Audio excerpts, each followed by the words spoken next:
జ్ఞాపకం పెట్టుకోండి, పువ్వు అంటే లక్ష్మి, పువ్వు అంటే జ్ఞానం, సరస్వతి.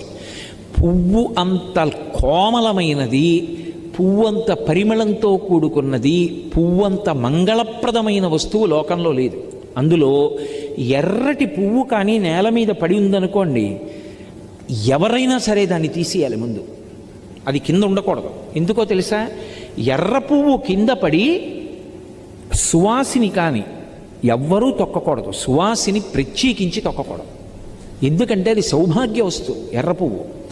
అందుకని వెనక ఎవరైనా తొక్కుతారేమోనని వెంటనే తీసేసి ఏ చెట్టు మొదట్లోనో పెట్టేయాలి. అంత పరమ పవిత్రమైనటువంటి పువ్వులు పూజ చేయడానికి నీ దగ్గర సరిపోయినన్ని లేకపోతే